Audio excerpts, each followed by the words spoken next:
Boa noite, nossos amigos e companheiros de estudo, de pesquisas e de consulta à doutrina dos espíritos, o Espiritismo. Voltamos a apresentar o programa Encontro com o Espiritismo, neste início do mês de dezembro de 2020.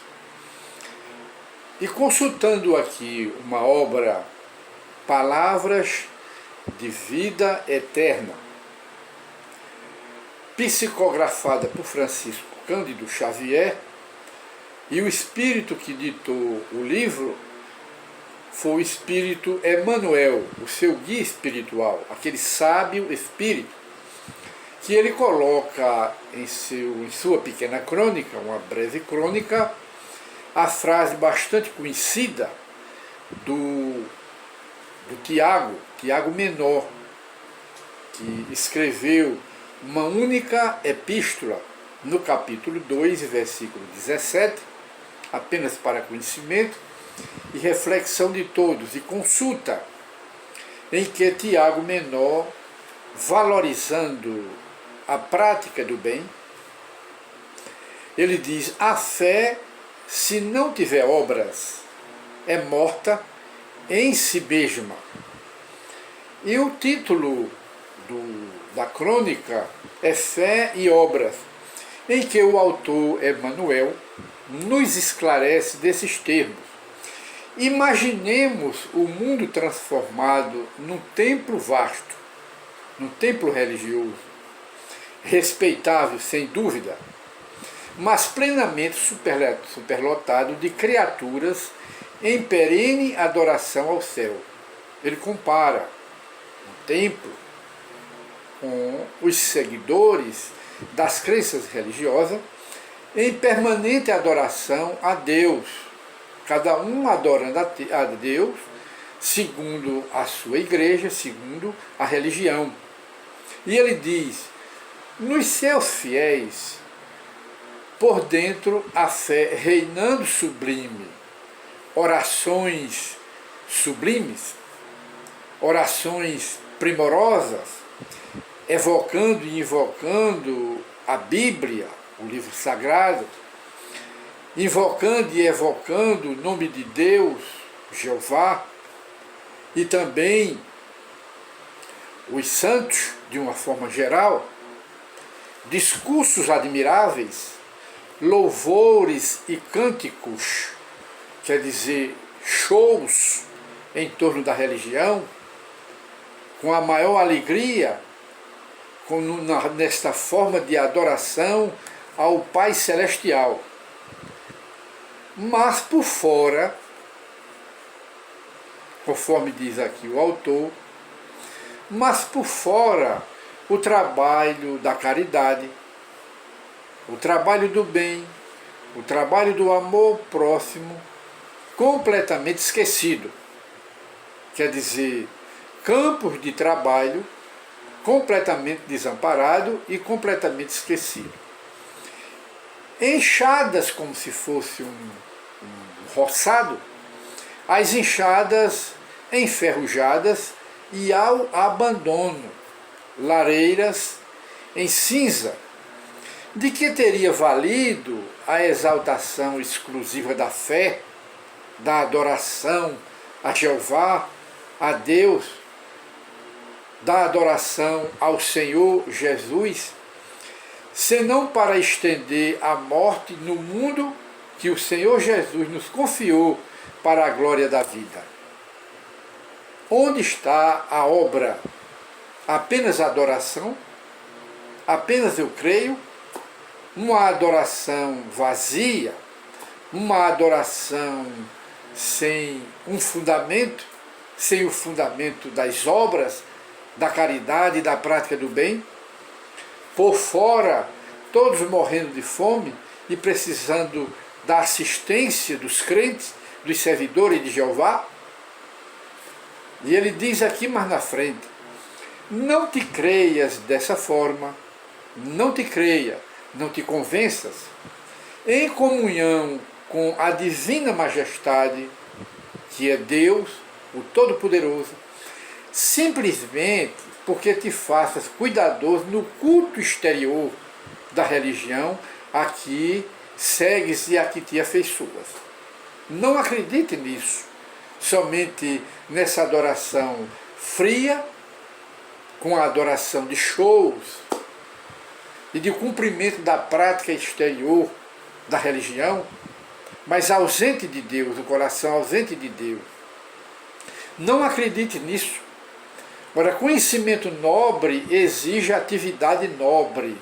Se o conhecimento é elevado acerca de Deus, do Cristo, da sua majestade celestial, então deve ter uma atividade em favor dos sofredores, dos necessitados.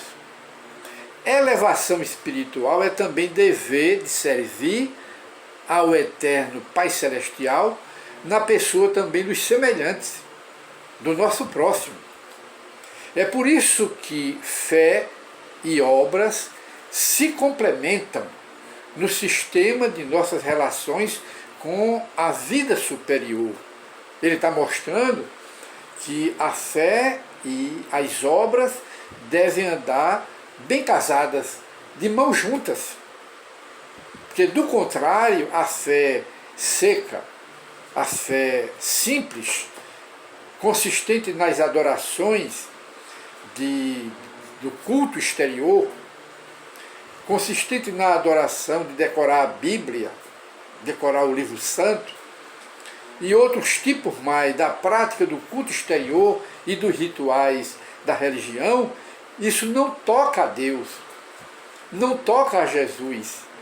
E diz mais: prece e trabalho, santuário e oficina, cultura associada à caridade, à generosidade, à prática do bem, ideal e realização.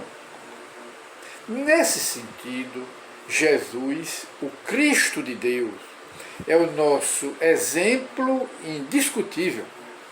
Por isso é que o Espiritismo, no Livro dos Espíritos, apenas abrindo um leque de mais informações, apresenta Jesus como o verdadeiro modelo e guia da humanidade, Jesus.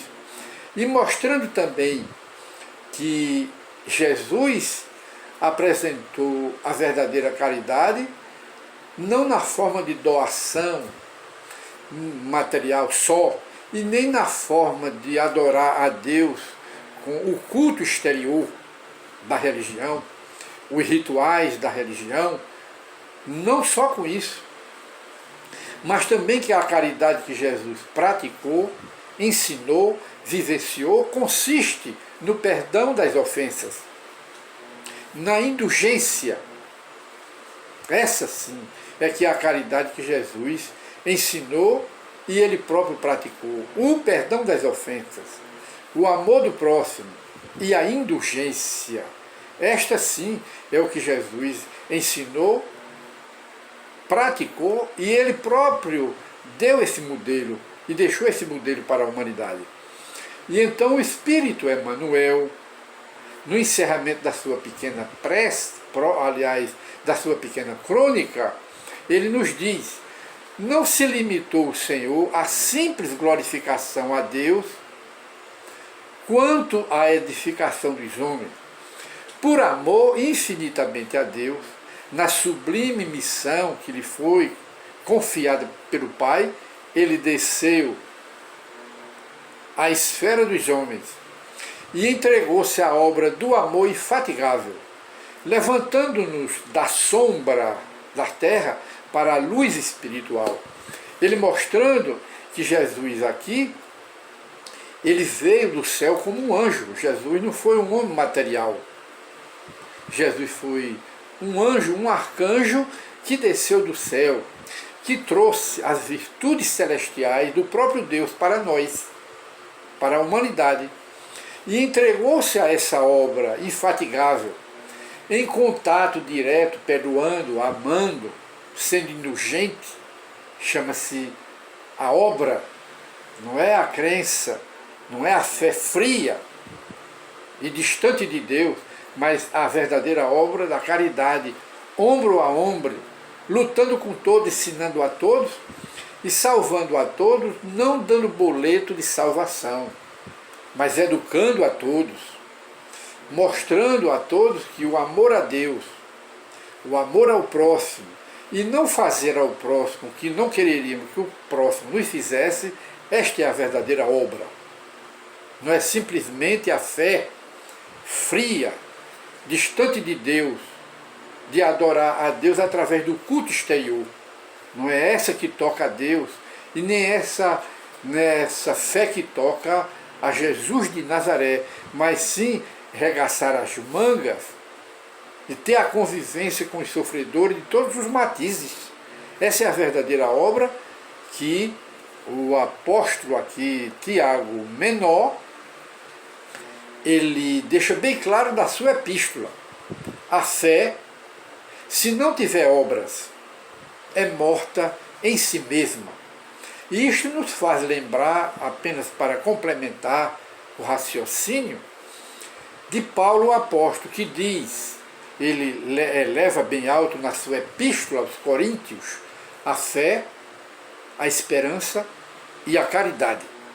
Mas coloca a caridade operosa, não é a fé fria, a fé da louvação a Deus através de decorar a Bíblia, o livro santo. Não é uma fé distante, fria, não é essa. É a obra verdadeira, é a verdadeira obra que está na caridade, que Paulo coloca a caridade, a prática do bem, de uma forma geral, que independe de crença religiosa, ele coloca ela como uma rainha acima da esperança e superior à própria fé. E ele diz, eu posso falar a língua dos homens, todas, posso falar até a língua dos anjos, posso fazer isso, aquilo, conhecer todos os mistérios da natureza, posso conhecer tudo, mas se eu não tiver a fé, quer dizer, as obras, não é? Se eu não tiver as obras, eu nada serei, e nada disso significa, colocando a obra acima de tudo, que é a prática do bem, a prática da caridade, que essa é a bandeira da revelação espírita. A prática da caridade é a bandeira da revelação do espiritismo. É justamente as obras que salvam, e não a fé fria, observando apenas o culto exterior, os rituais da religião, o pagamento do dízimo, a decoração da Bíblia e de outros livros. Não é nada disso. Isso é apenas uma fé, eu creio, mas muito distante do Pai Celestial. Então, nossos amigos e companheiros de estudos e de consulta para tirar dúvidas a respeito de temas gerais, de assuntos gerais, que o Espiritismo abrange todos os ramos do conhecimento humano. Mais uma vez nós chegamos ao final do nosso encontro com o Espiritismo. E o tema escolhido foi fé e obras, mostrando aqui que a fé tem que andar de mãos dadas com as obras, para que ela não fique fria e que não seja um simples cadáver, porque a fé sem obra, conforme diz aqui Tiago, a fé sem obra, ela é morta em si mesma, e o que anima o cadáver é a alma, é o espírito, que representa as obras. Isso é o que ensina Tiago na Bíblia, nas Escrituras. Então, muita paz para todos, e aguardemos o novo programa Encontro com o Espiritismo. Muita paz para todos.